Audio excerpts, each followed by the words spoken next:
Picture a quiet Sunday afternoon. The board game is finally out, the little plastic pieces are on the rug, and for 20 whole minutes, it is completely lovely. Then you nudge your piece one square ahead of your 5-year-old's, and their face crumbles. The board goes flying. In that moment, the kindest, most logical thing you can think to say is, "Oh, come on, it's just a game."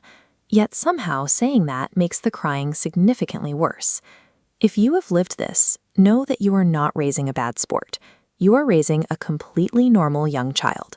Their reaction is driven by a piece of brain hardware that hasn't even finished being built. This diagram shows a cross-section of the human brain, specifically highlighting the prefrontal cortex right behind the forehead. This region handles calming yourself down, seeing another person's point of view, and remembering that this is one game out of 1,000 you will ever play. In children under 7, child development researchers point out that this hardware is actively under construction and largely offline. Because they lack that hardware, a young child cannot think, "Well, mom won this time, and I'll probably win the next one." Instead, losing a game bypasses logic entirely. To a 5-year-old, coming in second registers as a full-body crisis. It feels like proof that they are not good enough. When we lean over and use adult logic to try to talk a child out of that feeling, we accidentally wave away a massive, very real biological experience. Telling a child that their enormous feeling isn't real effectively makes them more emotionally fragile over time. When we rush to distract or correct a child in the middle of a meltdown, we are quietly sending them a very specific message. They learn that their sadness and frustration are too big, that they are unmanageable, and that they need to be hidden or stuffed down.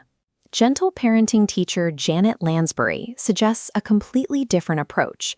She argues that we should actively let our kids be sore losers.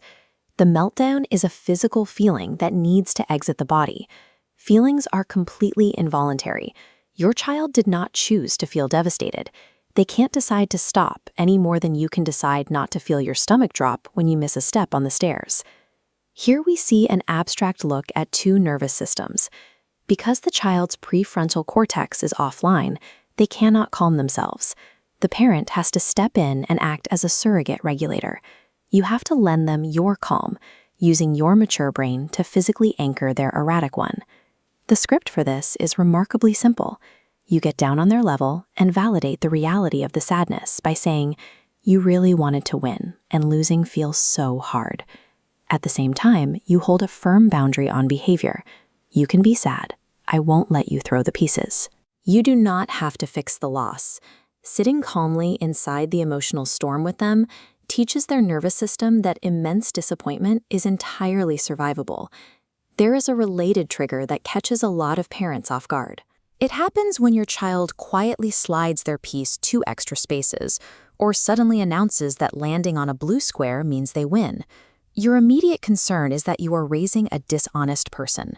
For a young child, cheating is almost never a moral failing. Their brain is bending reality to protect a highly fragile sense of self from the crushing weight of a loss. They are not plotting, they are protecting the feeling that they are good enough.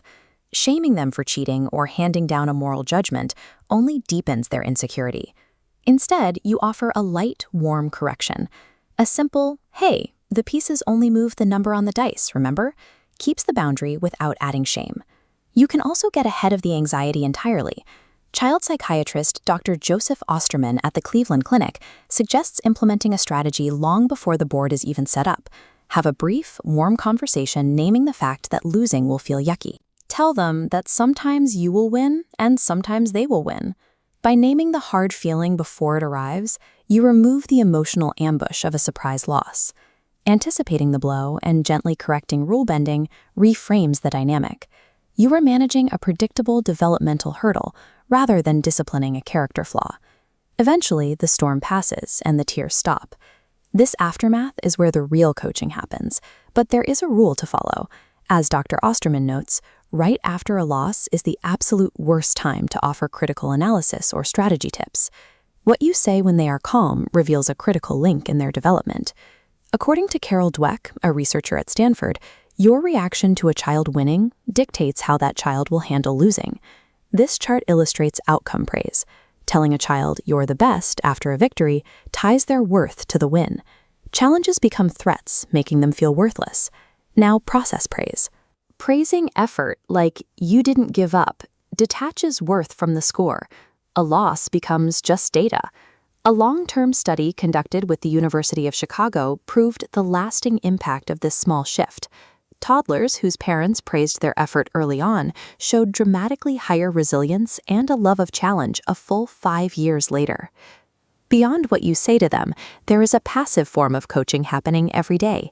Children learn Hernal-Luz primarily by watching how you handle everyday adult frustrations, from sitting in terrible traffic to messing up a recipe in the kitchen. The next time things don't go your way, out loud narrate your own minor disappointment and emotional recovery. By simply saying out loud, "I really wanted to win that one, but I want to play again," you modeled the exact sequence of feeling, naming, and moving past a loss. A tantrum over a game is a vital practice arena. Every time you linger calm, hold the limit, and praise the struggle instead of the score, you are wiring in a profound skill. You are preparing them to face the inevitable heavy losses of adulthood with their self-worth entirely intact.